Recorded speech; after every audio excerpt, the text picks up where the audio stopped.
Sa laki ng ulan, meron dito landslide dito sa amin, no. Yung mga bukid, nahulog-hulog, oh.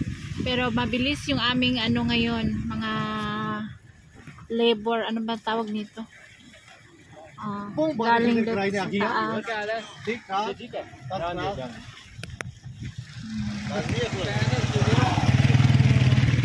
Mga tao. Kanina pa yung nahulog siguro, pero naatikaso na nila. Tapos yung pinailog namin malaki yung ano, oh, ilog. Dati tuyo to, walang ano. Dati walang tubig to, ngayon may tubig na. Oh, tapos yung taas, mga landslide na. Pero ngayon wala nang ulan. Thanks God, tumigil yung ulan na malakas talaga, halos 24 hours. Yung dito ron sa amin mga sis, yung ilog nagsilakihan. Dati walang laman yung mga ilog, ngayon may mga laman na. Ganun lang sa amin dito, mga konti-konting landslide. Ayan. Pag meron namang mga landslide sa daanan, mabilis yung aming ano dito, ang kanilang mga MDR, MMC, o diba sa atin sa Pilipinas, parang Pilipinas lang ha. O ito, may maliit na landslide, nakuha na kanina, o.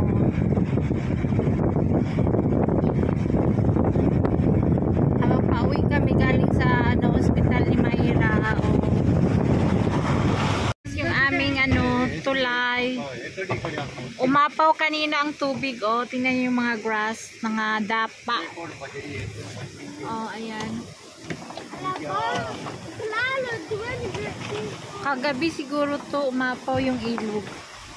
May dadaanan pa tayong ilog, isang ilog paakyat sa amin. Yung malaking ilog, hindi ko na videohan, maraming tubig. Ayan no. Ito umapaw, umapaw to kagabi guro. Para na siyang ano, dagat. Masarap na maligo, malinis yung tubig. So, ano, yun, doon ang tubig. Dati walang tubig yan. Ito yung tuyok na ilog. Ngayon maraming tubig. Oh. Meron yung landslide. Nakakapit-bahay namin. Na landslide yung ano doon. Mga puno. So, hi mga sis! Kumusta? Kumusta?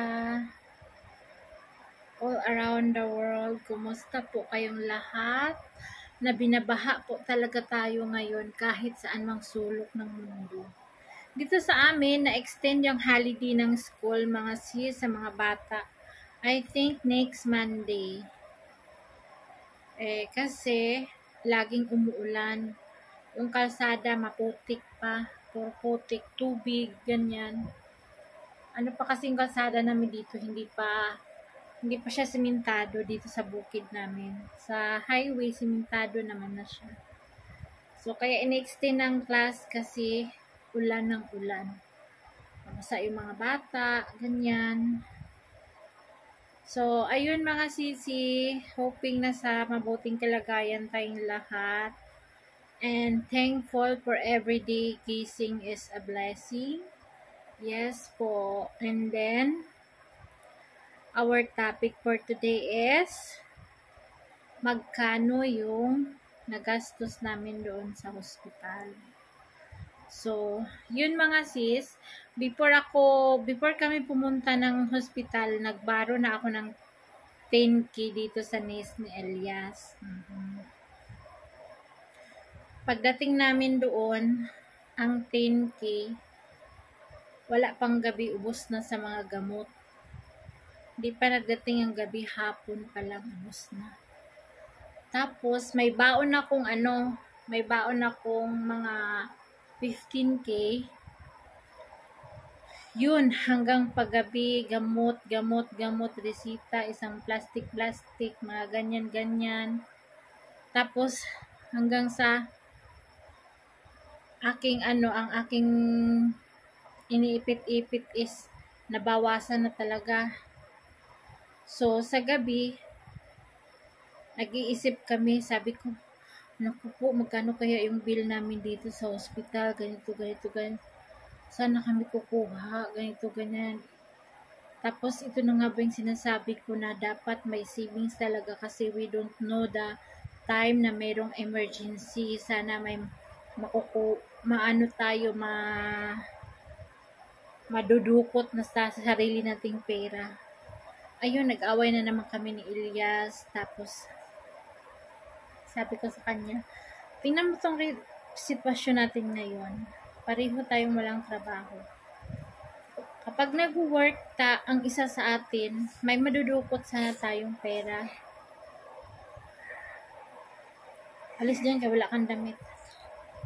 Sabi ko sa kanya, bahala ka ngayon maghanap ng pera, ha?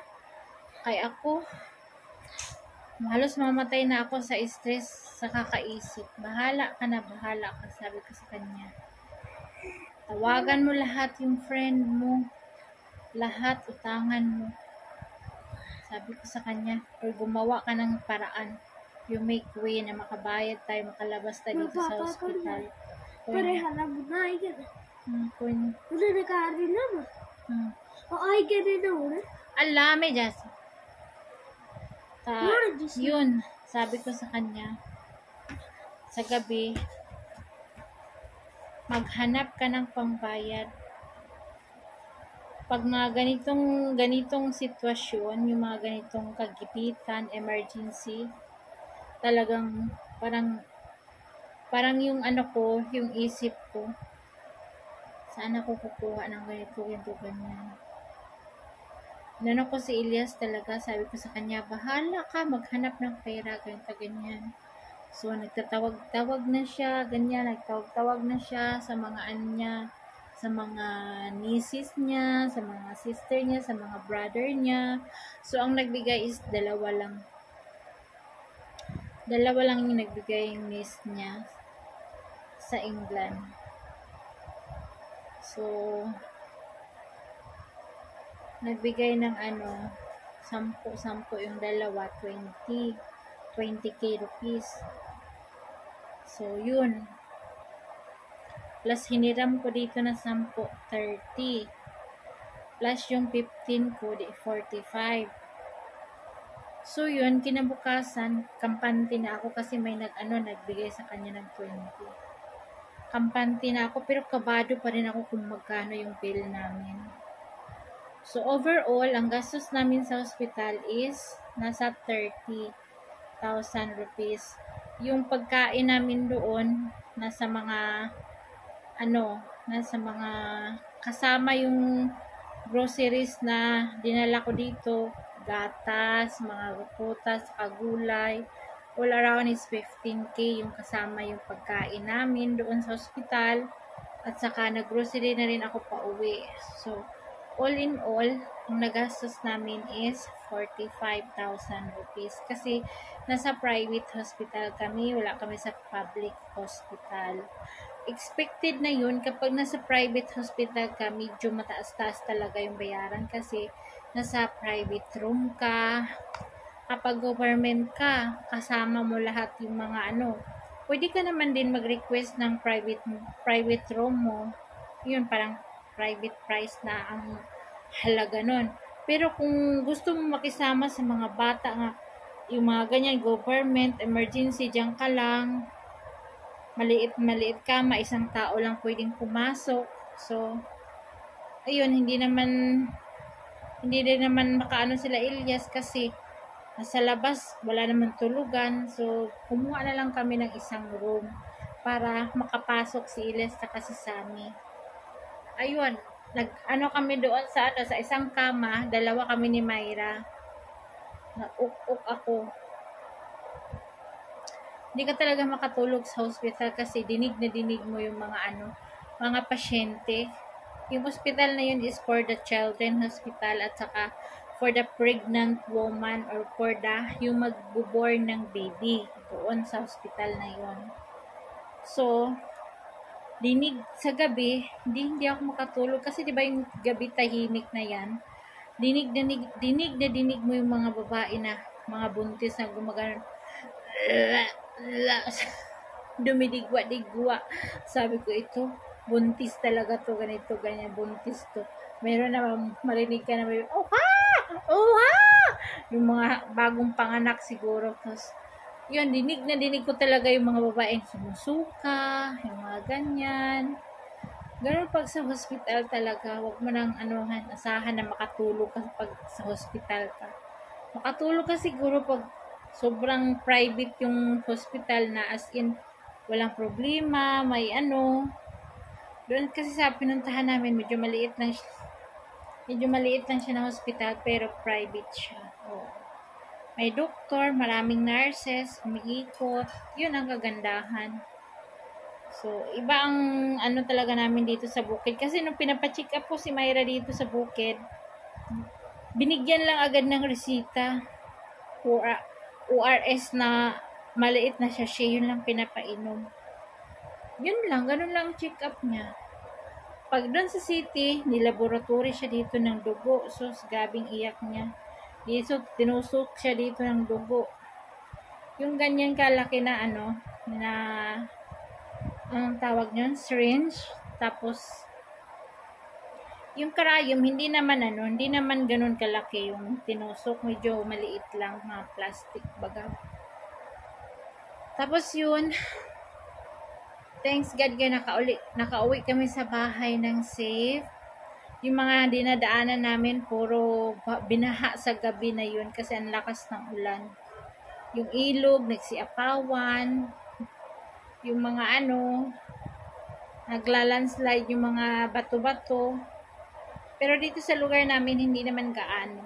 Kunti lang yung mga calamity dito sa amin. Pero pagdating doon sa bandang Swat, Khyber, Pampukwa, doon ang lakas ng baha doon. Yun yung laman ng balita ngayon na over 1,000 dead ata ang namatay or 300. Parang ngayon, tumaas na ata, 1,000. Nakita ko sa balita, sa Facebook. Over 1,000 died. Sa baha, biglang baha talaga. Ang lakas ng baha, rumaragasa ang mga tubig.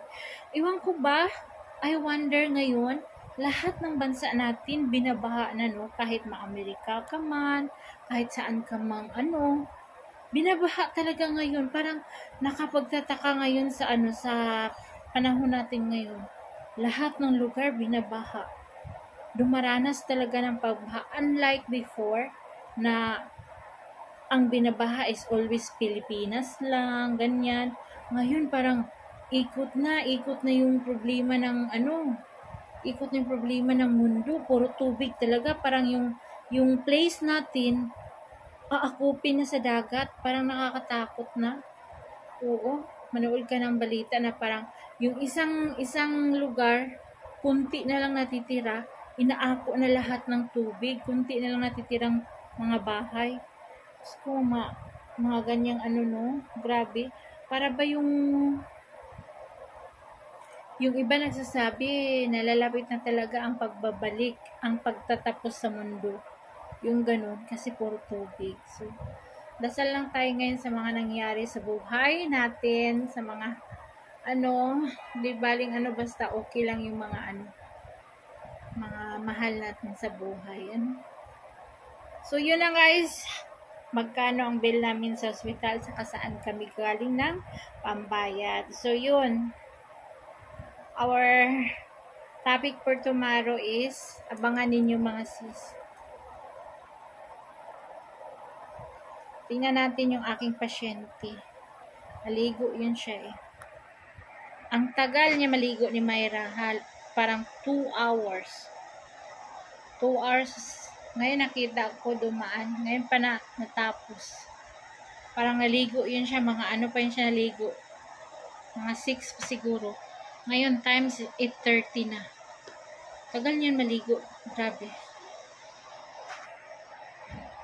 See you tomorrow for another topic. God bless. And salamat sa inyong lahat dito sa comment section. Binabasa ko po isa-isa, hina-heart ko yung comments ninyo. Salamat for watching and without skipping. Thank you for helping. Thank you for the support. Maraming thank you and God bless everybody. And kaliligo lang niya. 8:30 gabi na. Akin yung isang tuwalya, yung green. Say hi. Hi. Oh. Ligo siya gabi na.